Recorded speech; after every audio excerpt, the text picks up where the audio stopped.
எங்க சார் யாரு? சார் வணக்கம். நீங்கள் வள்ளல் எனக்கு தெரியும், அது எங்கள் சங்கம் எல்லாத்துக்கும் தெரியும்.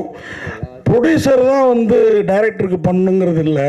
இப்போல்லாம் ஹீரோக்கள் கார் வாங்கி கொடுக்கறது, வீடு வாங்கி கொடுக்கறது, தொலைஞ்சு போன 15 பவுனை வாங்கி கொடுக்கறது கூட இருக்குது. இந்த படம் ஹிட் ஆனால் ஒருவேளை நீங்கள் பண்ணுவீங்களா சார்? நீங்கள் ஃபர்ஸ்ட் எப்படி ஆரம்பிச்சிங்க? வள்ளல்னு சொன்னேன்.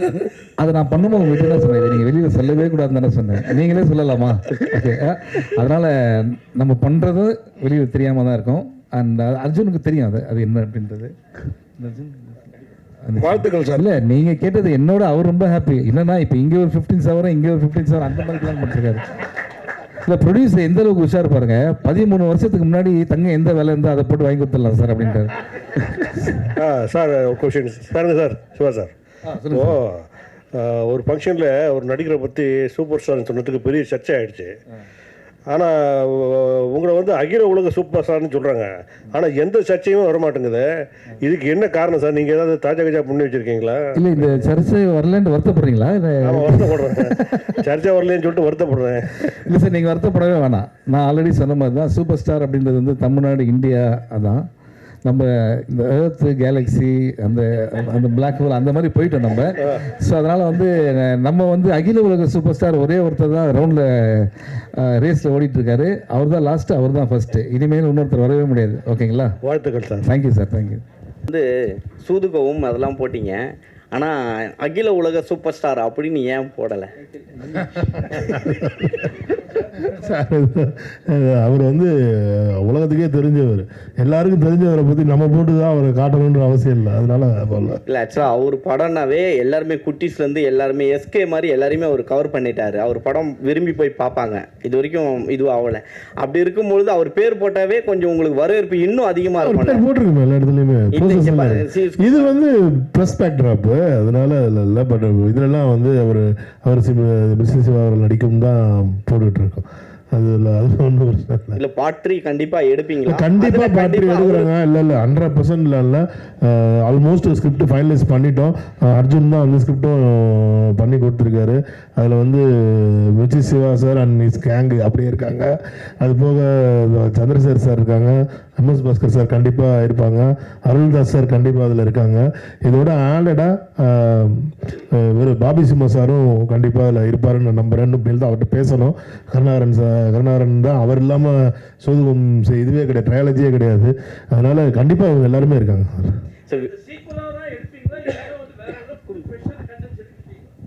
இல்லை கண்டிப்பாக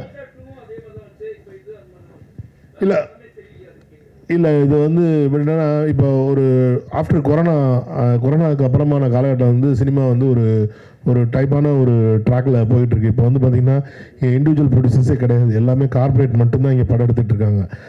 ஏன்னா இன்றைக்கி சினிமா எடுக்கிற பொருட்செலவு வந்து பார்த்திங்கன்னா அவ்வளவு ஹையாக போயிட்டுருக்கு. இன்றைக்கி வந்துட்டு ஒரு 200 கோடி மினிமமாக ஒரு ஆர்டிஸ்ட் வச்சு படம் எடுக்கனால இன்றைக்கி 100 கோடி இல்லாமலாம் ஒரு படம் எடுக்க முடியாது அப்படின்ற சூழ்நிலைக்கு சினிமா போயிடுச்சு. அப்படிப்பட்ட காலகட்டத்தில் எங்களை மாதிரி ஒரு கண்டென்ட் ஓரியன்டாக ஃபிலிம் எடுக்கிறோம், ஒரு சின்ன படம் எடுக்கிறோம், ஒரு நியூ டெக்னீஷியன்ஸ், நியூ ஆர்டிஸ்ட்டு அப்படின்ற அவங்களோட நம்ம படம் பண்ணுறோம் அப்படின்னா அதை மக்கள் மத்தியிலையும் கொண்டு போய் சேர்க்கறதுக்கு வந்து ஏதாவது ஒரு புல் தேவைப்படுது. ஒரு பெரிய அந்த அவங்க பண்ணுற செலவுக்கும் அவங்க கொடுக்குற பப்ளிசிட்டிக்கும்லாம் நம்மளால் ஈடு கொடுக்கவே முடியாது. இப்போ இன்றைக்கெல்லாம் ஒரு படத்துக்கு 20 கோடி ரூபா பப்ளிசிட்டியே பண்ண ஆரம்பிச்சிட்டாங்க. நம்ம அவ்வளோ பட ப்ரொடக்ஷனில் கூட நம்ம அவ்வளோ பண்ணுறதில்ல. அப்படி இருக்கும்போது இந்த சோதுகம் 2ன்ற ஒரு டைட்டில் வந்து இப்போ இத்தனை கலைஞர்கள் இது நல்ல கலைஞர்கள் நடித்து நல்ல படமாக வந்திருக்கு. இதை மக்கள் மத்தியில் கொண்டு போய் சேர்க்கறதுக்கு இந்த டைட்டில் யூஸ் ஆகுதுன்னா அதில் ஒன்றும் தப்பு இல்லைன்றது தான் என்னோட பாலிசியாக இருக்குது. சார் ஃபஸ்ட்டு வந்து இங்கே சூதுகம் 2 ஃபஸ்ட்டு வந்து நம்ம விஜய் சேதுபதி நடித்தாங்க. ஏன் அவர் இதில் போடல?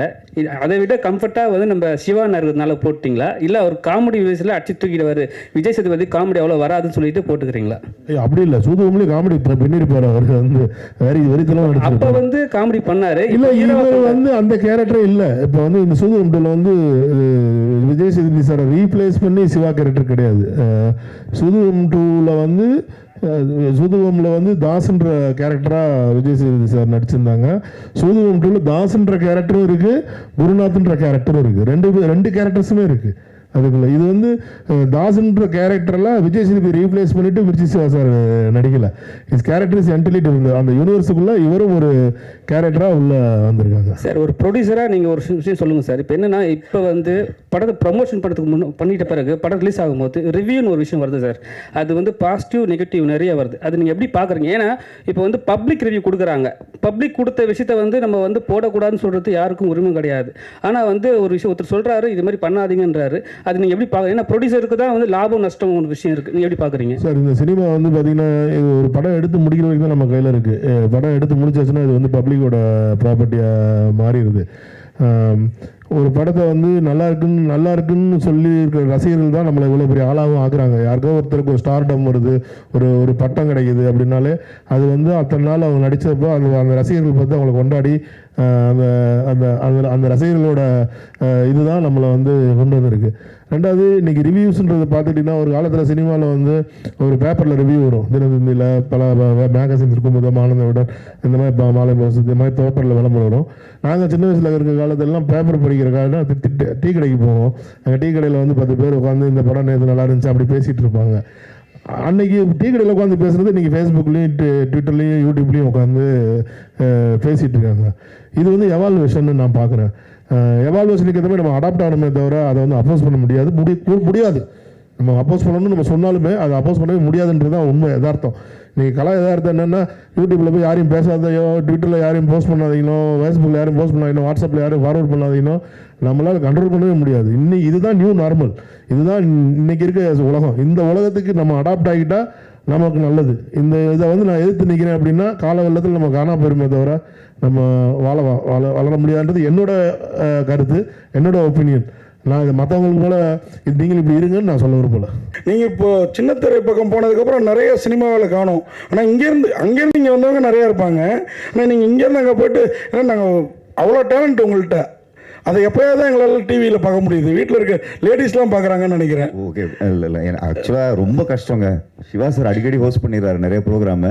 அந்த ப்ரோக்ராம் நான் பண்ணும்போது ஒரே நாளில் 4 எபிசோட் எடுப்பாங்க. காலையில் 9 மணிக்கு ஆரம்பித்து நைட்டு 3-4 மணி ஆகிடும்.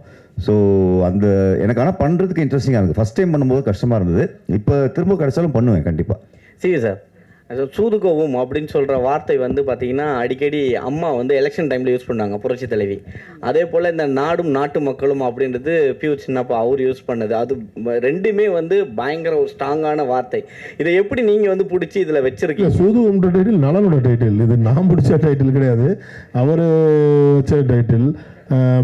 பேசிக்காக சூதுகம் வந்து ஒரு காமெடி படம். சூதுகம் 2 வந்து ஒரு பயங்கரமான காமெடி படம். அது வந்துட்டு மோரல்ல சூதுகமே வந்து ஒரு பொலிட்டிக்கல் சட்டையர் தான். இன்றைக்கி சமுதாயம் எப்படி இருக்குன்ற ஒரு சட்டைரிக்கலாக சொன்னாங்க அவங்க. சூதுகம் படத்தில் வந்து இன்றைக்கி சொசைட்டி எப்படி அவால்வ் ஆகிட்டு இருக்கு, நம்மளை சுற்றி இருக்க சொசைட்டி எப்படி அவால்வ் ஆகிட்டு இருக்குன்றத எந்த விதமான பவுடர்லாம் போடாமல், மேக்கப்லாம் போடாமல், பட்டவர்த்தனமாக மூஞ்சில் அடித்த மாதிரி சொன்ன படம். அதை வந்து ஃபன்னாக காமெடியாக டெலிவரி பண்ணியிருந்தாங்க. அதே மாதிரி தான் இந்த படமும். அதான் நீங்கள் படம் பார்த்தீங்கன்னா உங்களுக்கு கண்டிப்பாக புரியும் இந்த டைட்டில் ஏன் வந்து இதில் சூதுகம் கீழே நாடு நாட்டு மக்களும் இருக்குது அப்படின்றது. கண்டிப்பாக நீங்கள் படம் பார்த்தீங்கன்னா புரியும். அதே மாதிரி ஏன்னா இந்த இதில் வந்து பார்த்தீங்கன்னா இந்த நாடு நாட்டு மக்களும் மட்டும் இல்லை, இப்போ அர்ஜுனோட இதுவே டைரக்ஷன் ஸ்டைலே அப்படி தான் இருக்குது. அவர் வந்து இப்போ நீங்கள் வந்து இப்போ இன்றைக்கி அடுத்த சூப்பர் ஸ்டார், அடுத்த இது தளபதி அப்படின்லாம் போயிட்டு இருக்க மாதிரி எனக்கு தெரிஞ்சு நீங்கள் சினிமாவில் வந்து சுந்தர் சி சாருக்கு அப்புறம் அதே மாதிரி பேட்டர்னில் படம் எடுக்கக்கூடிய ஒரு ஆளாக நான் வந்து அர்ஜுனை பார்க்குறேன். என் ஃப்யூச்சரில் வந்து கண்டிப்பாக இன்றைக்கி சுந்தர் சி சார் எப்படி ஒரு 30 ஆண்டு காலத்தை தாண்டி சினிமாவில் இன்னும் ஒரு பெரிய ஹிட் இயக்குனராக இருக்காரோ அதே மாதிரி அர்ஜுனுக்கும் ஒரு மிகப்பெரிய லாங்கிவிட்டி இந்த சினிமாவில் கிடைக்கும். ஏன்னா அவரோட ஸ்டைல் ஆஃப் மூவி மேக்கிங், அந்த ஸ்டைல் ஆஃப் கிரியேஷன், அவர் யோசிக்கிற விதம் எல்லாமே அந்த மாதிரியான ஒரு பயங்கர காமெடியான வேலையாக இருக்குது. அதுவும் மக்களுக்கு புரிகிற மாதிரி ஒரு எளிமையான காமெடியாக அவர் பண்ணுறாரு. இப்போ சூதுகமில் பார்த்தீங்கன்னா சூதுகம் வந்து ஒரு மிகப்பெரிய ஹிட்டு, கல் கிளாசிக். ஆனால் அது கலெக்ஷன் பார்த்தீங்கன்னா ரொம்ப சி சென்டர்னு சொல்லக்கூடிய ஏரியாக்களில் வந்து கம்மியாக இருக்கும். ஏன்னா அந்த படத்தோட காமெடி வந்து அவங்களுக்கு சரியாக புரியலை, ரீச் ஆகலை அவங்களுக்குன்ட்டு. பட் இந்த படம் அப்படி இருக்காது. இந்த படம் வந்து அனைவருக்கும் போய் புரியும், அந்த அனைவரும் ரசித்து சிரிப்பாங்க. ஏன்னா அந்த மாதிரியான ஒரு காமெடியாக அவர் எடுத்திருக்காரு. சார் அவர் டைரக்டர் உங்களை கொஞ்சம் குறைய சொன்னாலும் நீங்கள் அவளை நிறையா சொல்லிட்டீங்க. அவர் குறையா சொல்றதெல்லாம் நான் பார்க்கல, நேச்சுரல் அவர் சொல்றாரு, அவ்வளோதான். இல்லை அதை நான் குறையெல்லாம் எடுத்துக்க மாட்டேன். ஏன்னா நான் எப்படி இருக்கணும் அவர் வந்து என்னை பற்றி பிரதிபலிக்கிறாரு. அதனால அதை நான் அதுதான் என்னோட கேள்வி. ஆக்சுவலாக வந்து நீங்களும் ஒரு டைரக்டர், படம் பார்த்துட்டீங்களா? படம் பார்த்துட்டு அதே மாதிரி அவர் வந்து உங்களையும் அப்பா அம்மா அப்படின்ற மாதிரி சொன்னார். அப்பா அம்மாவில் 2 கேட்டகரி, இந்த மாதிரி எல்லாத்தையும் வாங்கி கொடுக்குறவங்க, கண்டிஷனாக வளர்க்குறாங்க. கண்டிஷனாக வளர்க்குற பிள்ளைங்க டிஸ்டிங்ஷனில் பாஸ் பண்ணோம். இந்த படமும் அந்த மாதிரி பாஸ் பண்ணுமா? அதே மாதிரி இந்த கேரக்டர் எல்லாருமே, கருணாகரன் சார், வாகேஷ் சந்திரசேகர் சார், அதுமாதிரி அருள்தாஸ், MS பாஸ்கர் எல்லாருமே பொறுக்கெடுத்து போட்டிருக்க மாதிரி தெரியுது. அது நீங்களா அவரா? 2 பேர் இது அதெல்லாம் அவர் தான், காஸ்டிங்லாம் அவர் டைரக்டர் தான் சேரும். அதே மாதிரி இந்த படத்தையும் நாங்கள் பார்த்துட்டோம். நாங்கள் எல்லாருமே பார்த்துட்டோம். எங்கள் ஃப்ரெண்ட்ஸ் அண்ட் ஃபேமிலியோட ஒரு 100-150 பேர் தேட்டரில் உட்காந்து பார்த்தோம். எல்லாருமே பயங்கரமாக கைதட்டி சிரித்து ரசித்தாங்க படத்தை. ஸோ அதே எஃபெக்ட் வந்து தேட்டர்லேயும் இருக்குன்னு நாங்கள் நம்புகிறோம். இந்த கேரக்டர் சூஸ் பண்ணது, இதுக்கான அந்த அவங்க எப்படி இருப்பாங்க, அந்த டிசைன்ஸ், இது எல்லாமே பண்ணது வந்து இயக்குனர் தான், அர்ஜுன் தான். அதே மாதிரி அவரும் டிஸ்டிங்ஷனில் பாஸ் பண்ணிடுவார், கண்டிப்பாக பாஸ் பண்ணுவார் நம்புகிறேன். சிவா சார், ஆக்சுவலாக இதில் வந்து ஒரு ட்ரைலரில் ஒரு டைலாக் வருது, பெண்கள் வந்து கற்பனையே வாழ்ந்தா நல்லது, கல்யாணம் பண்ணாதுன்னு. அது நீங்களா யோசிச்சிங்களா, இல்லை டைரக்டர் வச்சாரா, இல்லை ப்ரொடியூசர் சொன்னதா? இல்லை, ஆனால் அந்த டைலாக் சொல்லும் போது மட்டும் இது வரைக்கும் கை தட்டாத நிறைய பேர் ஏன் இங்கே கை தட்டினீங்க? அப்போனா வந்து எல்லார் லைஃப்லேயும்